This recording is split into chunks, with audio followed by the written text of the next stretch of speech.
কুমিল্লার মুরাদনগর উপজেলার পাঁচকিত্তা গ্রামে ঘটে এমন এক ঘটনা যা শুনলেই গা শিউরে ওঠে। বৃহস্পতিবার রাতে হোমনা থেকে বাবার বাড়িতে বেড়াতে আসা ২৫ বছরের এক নারী ঘুমিয়েছিলেন, আর তখনই শহীদ মিয়ার ছেলে ফজর আলী চুপিসারে ঘরের দরজা খুলে ঢুকে পড়ে এবং তাকে ধর্ষণ করে।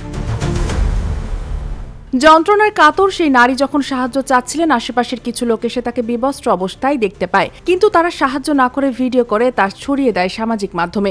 এই নিষ্ঠুরতা দেখে হতবাক পুরো জাতি। এই ঘটনার ভিডিও সামাজিক যোগাযোগ মাধ্যমে ছড়িয়ে পড়তে শুরু হয় তীব্র প্রতিবাদ। দেশের সর্বস্তরের মানুষ যেমন ক্ষোভ প্রকাশ করেছে, তেমন এর বিরুদ্ধে সোচ্চার হয়েছেন ছবি অঙ্গনের তারকারাও।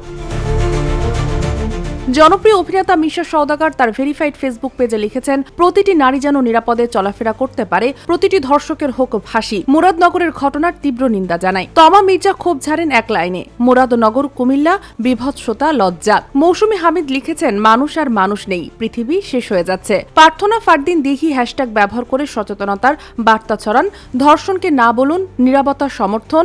নুসরাত ফারিয়া সরাসরি বলেন, স্টপ রেপ।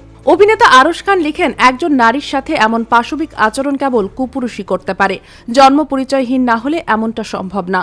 ব্যাচেলর পয়েন্ট খ্যাত শিমুল শর্মা একটি কবিতায় লিখেছেন, মানুষের মাঝেই স্বর্গ নরক, মানুষেতেই সুরাসুর। অভিনেতা সাইদুর রহমান পাভেল ভিডিও লাইভে বলেন, ধর্ষকদের প্রকাশ্যে ফাঁসি দেওয়া হোক। এবং জিয়াউল রোশন নিজের দীর্ঘ পোস্টে লিখেন, ধর্ষকের শাস্তি একটাই, জনসম্মুখে ফাঁসি।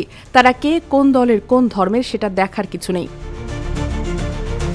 এই ঘটনাটি শুধু একটি নির্যাতনের গল্প নয়, এটা আমাদের সমাজ ব্যবস্থার বিচারহীনতার, অসচেতনতার চরম উদাহরণ। এই একটি ভিডিও আমাদের চোখে আঙ্গুল দিয়ে দেখিয়ে দিয়েছে আমরা কোথায় দাঁড়িয়ে আছি। Sheikh Masuma, Daily Our, Bangladesh.